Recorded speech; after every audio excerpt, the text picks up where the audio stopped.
વૈદિક જ્યોતિષમાં 27 નક્ષત્રોનું વર્ણન કરવામાં આવ્યું છે અને દરેક નક્ષત્રની પોતાની પ્રકૃતિ, સ્વભાવ, ગુણધર્મ અને વિશેષતા હોય છે. આ 27 નક્ષત્રોમાં 6 નક્ષત્ર ગમુંડળ નક્ષત્ર કહેવાય છે, એટલે કે તેને અશુભ ગણવામાં આવે છે. અને જો તેમાં બાળકનો જન્મ થાય તેમના માતા પિતાને મુશ્કેલીઓ ભોગવવી પડે છે. અને આવું જ એક નક્ષત્ર છે મૂળ નક્ષત્ર. તો ચાલો મૂળ નક્ષત્રનું જાણીએ શાસ્ત્રીય માર્ગદર્શન. જજાગ્રતો દૂરમુદૈતિ દૈવં તદુસુપ્તસ્ય તથૈવૈતિ દુરંગમન જ્યોતિખાન જ્યોતિરેકં તન્મે મનઃ શિવ સંકલ્પમસ્તુ. જય ભગવાન મિત્રો, હું છું પ્રફુલભાઈ પંડ્યા. ભક્તિ સંદેશ કાર્યક્રમની અંદર આપનું સ્વાગત છે. દર્શક મિત્રો, આજે મારે વાત કરવી છે જ્યોતિષના એક એવા વિષય ઉપર કે જે વિષય શ્રેષ્ઠ છે, જેનું નામ છે નક્ષત્ર, અને એ પણ મૂળ નક્ષત્ર વિશે. મૂળ નક્ષત્રનું શાસ્ત્રમાં શું છે મહત્વ? જો કોઈ બાળકનો જન્મ મૂળ નક્ષત્રમાં થયો હોય તો એ નક્ષત્રથી કેવી મુશ્કેલી આવે છે અને કયા ચરણમાં હોય તો એનાથી લાભ થાય છે. મૂળ નક્ષત્ર હોય તો એનું નિવારણ કઈ રીતે કરવું, સંપૂર્ણ જાણકારી આજના કાર્યક્રમમાં હું તમને જણાવવાનો છું. મિત્રો, ખાસ કરીને નક્ષત્ર જે છે એ અલગ અલગ બધા હોય છે, જેમાં અશ્વિની, ભરણી, ચૈવ, કૃતિકા, રોહિણી, મૃગ, આદ્રા, પુનર્વસુ, પુષ્ય, આશ્લેષા, મઘાસ તથા આ બધા નક્ષત્રના નામ છે. અશ્વિની નક્ષત્ર, ભરણી નક્ષત્ર, કૃતિકા નક્ષત્ર. સમસ્ત નક્ષત્રની અંદર અમુક નક્ષત્રો થોડા અશુભ હોય છે, જેમાંથી એક મૂળ નક્ષત્ર, જેને અશુભ કહેવામાં આવે છે, જ્યેષ્ઠા નક્ષત્ર, આશ્લેષા નક્ષત્ર, મઘા નક્ષત્ર. આ નક્ષત્રની છાયા અશુભ હોય છે અને અશુભ છાયામાંથી મુક્તિ માટે એના વિધિ વિધાન શાસ્ત્રમાં જણાવેલા છે. તો કયા નક્ષત્રમાં જન્મ છે અને કયા ચરણમાં છે એ પણ જાણકારી હોવી જરૂરી છે. નક્ષત્રના નિવારણ માટે વિધિ વિધાન બાળકને માતા પિતા હાથમાં લઈ ગાયની પૂજા કરતા હોય છે, આવું આપણે જોઈએ છીએ. તો એનું કારણ કે એ કોઈ 4 નક્ષત્રમાંથી એકાદ નક્ષત્રમાં જન્મ હોય અને બાકી ઘણા બધા નક્ષત્ર શુભ હોય છે. જેમ કે પુષ્ય નક્ષત્રમાં જન્મેલા વ્યક્તિ બહુ જ પરાક્રમી હોય છે. ભગવાન રામજીનો જન્મ પુષ્ય નક્ષત્રમાં થયો છે. શુભ નક્ષત્રમાં એમ તો હસ્ત નક્ષત્ર છે, ઘણા બધા શુભ નક્ષત્ર છે. પણ અશુભ નક્ષત્રમાં અમે કયા તે 4 તો ખાસ: મૂળ નક્ષત્ર, જ્યેષ્ઠા નક્ષત્ર, આશ્લેષા નક્ષત્ર, મઘા નક્ષત્ર. એટલે એને માટે જ્યેષ્ઠા શાંતિ, મૂળ શાંતિ, આશ્લેષા શાંતિ, મઘા શાંતિ કરવામાં આવે છે. નક્ષત્રના 4 ચરણ છે. 4 ચરણ એટલે સરળ ભાષામાં જો હું તમને સમજાવું તો કહી દઉં, જેમ મનુષ્ય છે તો મનુષ્યના 2 ચરણ. 2 ચરણ એટલે 2 પગ. મનુષ્યના 2 પગ હોય, પણ તમે ગાયની વાત કરો તો પાછા 4 પગ હોય. બળદની વાત કરો, ભેંસની વાત કરો તો 4 પગ હોય. એમાં અમુક જેમ મનુષ્ય હોય છે તેમ નક્ષત્રની વાત કરીએ તો નક્ષત્રની અંદર એક નક્ષત્રના 4 ચરણ એટલે કે 4 પગ છે, એવું પકડીને ચાલો એટલે તમને સરળતાથી સમજાઈ જાય.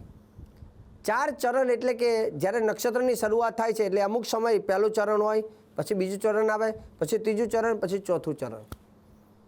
જ્યારે બાળકનો જન્મ થયો હોય તો નક્ષત્ર સમજો કે એક આખો દિવસ હોય, 24 કલાક એક નક્ષત્ર રહેતું હોય દાખલા તરીકે, તો એના 4 ભાગ પાડો એટલે આપણને ખબર પડે. અને પહેલો જે ભાગ છે પહેલું ચરણ કહેવાય. તો અશુભ નક્ષત્ર જે 4 કયા તેમાં જો મૂળ નક્ષત્ર અને એમાં પહેલું ચરણ હોય તો શું થાય, બીજું ચરણ હોય તો શું થાય, ત્રીજા ચરણમાં શું થાય અને ચોથો ચરણમાં શું લાભ થાય, એનું પણ મહત્ત્વ હું તમને કહું છું. ખાસ કરીને જો કોઈ બાળકનો મૂળ નક્ષત્ર, જ્યેષ્ઠા નક્ષત્ર અથવા મઘા આશ્લેષા નક્ષત્રમાં જન્મ થયો હોય તો એની શાંતિ કરાવવી જરૂર છે. પણ મૂળ નક્ષત્રના પહેલા ચરણમાં જન્મ થયો હોય તો એવું કહેવાય છે કે એના પિતાને કષ્ટ. ઘણી વખત એવું થાય કે કોઈ બાળકનો જન્મ થયો હોય ને થોડા સમયમાં કોઈ ઘરની અંદર એના પિતા એક્સપાયર થઈ જાય. ઘણી વખત એવું થાય કે બાળકના જન્મ પછી એના પિતાને મોટી મુશ્કેલી આવે છે, ધનહાનિ થાય છે, મોટી તકલીફો ચાલુ થઈ જાય છે. તો આવું ઘણી વખત જોતા હોઈએ છીએ. પરંતુ એ નક્ષત્રના નિયમની અંદર હું જે વાત કરું છું તે શાસ્ત્ર પ્રમાણિત કરું છું કે બાળકના જો મૂળ નક્ષત્રના પહેલા ચરણમાં જન્મ હોય તો એને પિતાને ભાર હોય. પિતાને ભાર એટલે કષ્ટ ને બધું જ એમાં આવી ગયું. પિતાને ભાર. જો બાળકનો મૂળ નક્ષત્રના બીજા ચરણમાં હોય તો એની માતાને ભાર થાય છે. મતલબ માતા ઉપર એની એ નક્ષત્રની અસરો એને માતાને થાય છે. જો મૂળ નક્ષત્રમાં જન્મ હોય જે બાળકનો અને એના ત્રીજા ચરણમાં હોય તો બાળકને ઉપર ભાર હોય. એને પોતાને જન્મ થતાની સાથે તરત એને ઘણી વખત પેટીમાં રાખવો પડે અથવા કંઈક તકલીફ થઈ જાય અથવા બાળકને લઈને દોડધામ ચાલુ થાય કેમ કે એ ત્રીજું ચરણ એ કષ્ટદાયક હોય છે. અને જો મૂળ નક્ષત્રના ચોથા ચરણમાં જો એનો જન્મ થઈ ગયો જાય તો એ બાળકની એટલું શુભ પરિણામ આપે છે નક્ષત્ર કે એની વાત ના પૂછો. દરેક વસ્તુ ખરાબ નથી હોતી. અમુક વસ્તુ એવી હોય કે મૂળ નક્ષત્રનું જો ચોથું ચરણ હોય તો એ બાળકના જીવનની અંદર એટલી એને છલાંગ આપે છે કે એ વ્યક્તિ સારામાં સારો કોઈ સેલિબ્રિટી બની શકતો હોય છે. એટલે નક્ષત્રનું કયું ચરણ છે એ સમજવું પણ જરૂરી છે. જેના માટે જ્યોતિષનો સહાય લેવી જરૂરી છે કે જન્મ વખતે કયા ચરણમાં એનો જન્મ છે. જો તમને લાગે કે ભાઈ બાળકનો જન્મ પહેલો બીજું અથવા ત્રીજા ચરણમાં જન્મ છે તો એની ચોક્કસ એની શાંતિ કરાવવી પડે. એની વિધિ વિધાન કરાવવી પડે. અને એની વિધિ વિધાનનું અંદર લખ્યું છે કે મૂળ જનન શાંતિ કરવામાં આવે છે. મતલબ પહેલું બીજું ત્રીજું ચરણ હોય તો એ બાળકની ઉપર જે છાયા છે નક્ષત્રની એ છાયામાંથી મુક્તિ માટે એને ગૌમુખ પ્રસવ નામની ક્રિયા કરાવવી પડે છે. ગૌમુખ પ્રસવ એટલે સરળ ભાષામાં કહું તો બાળકનો નવેસરથી જન્મ એવું કહી શકાય. ગાયના મુખમાંથી જન્મ એવું કહી શકાય. ગાયના મુખમાંથી જન્મ એટલે એ બાળકનો જન્મ થઈ જાય. જન્મ થયા પછી પહેલું નક્ષત્ર આ મહિના પછી એક આ નક્ષત્ર આવે મૂળ. પહેલું નક્ષત્રને છોડીને બીજું નક્ષત્ર આવે ત્યારે આ નિવારણ કરાય. જેમાં ગૌમુખ પ્રસવ એટલે બાળકને મા બાપ હાથમાં લઈ અને ગાય માતાની પૂજા કરે. બાળકને હાથમાં લઈ ગાયની પ્રદક્ષિણા કરવાની અને ગાયનું જે મુખ છે ત્યાં બાળકનો સ્પર્શ કરો. કેમ કે ગાય માતા છે ને એ પવિત્ર ગણવામાં આવે છે. ગાયની અંદર સમસ્ત દેવી દેવતાનો વાસ છે. અને જ્યારે એ ગાયની પૂજા કરવામાં આવે છે ગૌમુખ પ્રસવ શાંતિ એટલે સમસ્ત દેવી દેવતાઓ એ બાળકને આશીર્વાદ આપે છે અને મૂળ નક્ષત્રમાંથી મુક્તિ મળે છે. એટલે મૂળ નક્ષત્રમાં ગૌમુખ પ્રસવ શાંતિ એ કરાવવાનો મહિમા રહેલો છે. મૂળ નક્ષત્રના આરાધ્ય દેવ મતલબ પ્રધાન દેવ કેતુ ભગવાન છે. તો એ કેતુ ભગવાનની પૂજા કરવી. જેનો જન્મ થયો તેના મા બાપે બાલ્યાવસ્થામાં જ આ ઉપાય કરવામાં આવે છે. પણ ઘણા બધા લોકોને વિધિ વિધાન અથવા આ બધું જ્ઞાન ન હોય એટલે ઘણી વખત સમય વીતતો જાય. પણ જે સમય જેમ જેમ વધે છે તેમ તેમ જે મૂળ હોય ને કોઈ વૃક્ષ હોય એ ઝાડની અંદર મૂળ જ્યારે વાવ્યું છે ત્યારે એ વખતે સમજો કે ઉધઈ લાગી જાય તો વૃક્ષને મોટું ના થવા દે અથવા મોટું થયા પછી એની શક્તિ ક્ષય હોય. તો તે રીતે જેટલું જન્મના શરૂઆતના સમયમાં આ વિધાન થાય એટલું વધારે સારું. જેમ જેમ મોટો થાય પછી ખબર પડે એટલે સમજો જાગ્યા ત્યાંથી સવારે એનું નિવારણ પ્રોપર કરાવી દેવું.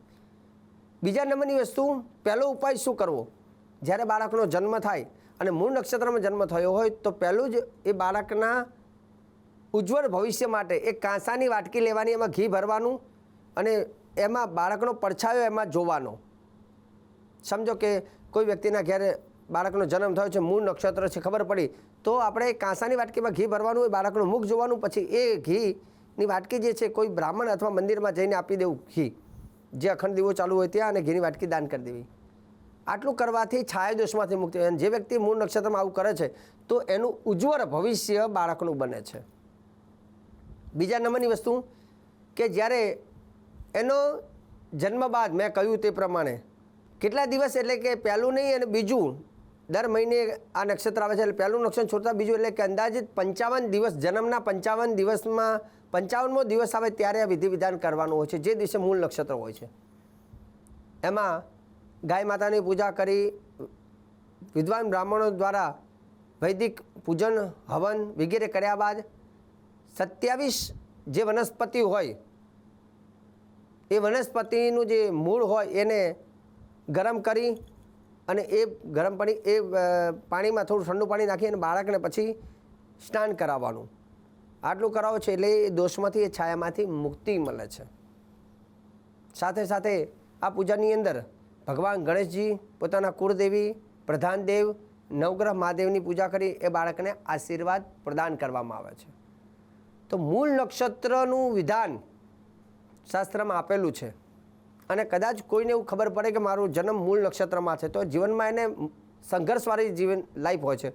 તો એવા વ્યક્તિઓએ ખાસ કરીને ખબર પડે ત્યારે જ્યારે મહિનામાં એક દિવસ આવે છે આ નક્ષત્ર, એટલે મહિનામાં એક જ દિવસ તમને વિધિનો ચાન્સ મળે છે, તો એ મૂળ નક્ષત્ર આવતો હોય તે જ દિવસે આની શાંતિ કરાવવી જરૂરી છે, જેથી જીવનમાં એક મહેનત તમે જે કરો છો, મહેનત તમારી રંગ લાવે.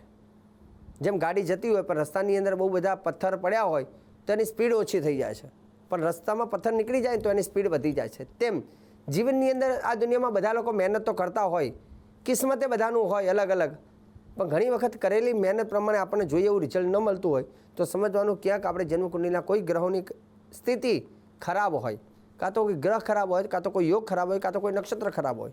તો એવા શ્રેષ્ઠ વ્યક્તિને મળી અને એનું સારી રીતે વિશ્લેષણ કરાવીને એનું નિવારણ પ્રોપર આપણે કરવું જોઈએ. અને ભક્તિ સંદેશ કાર્યક્રમમાં સદૈવ હું પ્રફુલ્લ પંડ્યા સાચી વાત કરું છું, શ્રેષ્ઠ વાત કરું છું, સુંદર વાત કરું છું, ઘરેલું ઉપાય સાથેની વાત કરું છું. અને તમારા મનમાં કોઈ આવા પ્રશ્નો ઉદ્ભવિત થાય, ધર્મને હોય, વાસ્તુને હોય, જ્યોતિષને હોય, તો તમે ચોક્કસ તમારા પ્રશ્ન અમને કહી શકો છો અને અમે એ પ્રશ્નને સમજી વિચારી અને એના શ્રેષ્ઠ ઉપાયો સાથે કાર્યક્રમના માધ્યમથી હજારો લોકોનું કલ્યાણ થાય એ ઉદ્દેશને આ કાર્યક્રમ કરતા હોય છે. તો દર્શક મિત્રો, આજે સરસ મજાનું મૂળ નક્ષત્રને લઈને મેં જાણકારી આપી છે, આગળ પણ આપતો રહીશ. કાર્યક્રમ જોવાનું ચૂકતા નહીં. મને આપી દો હવે તમે રજા. જય ભગવાન.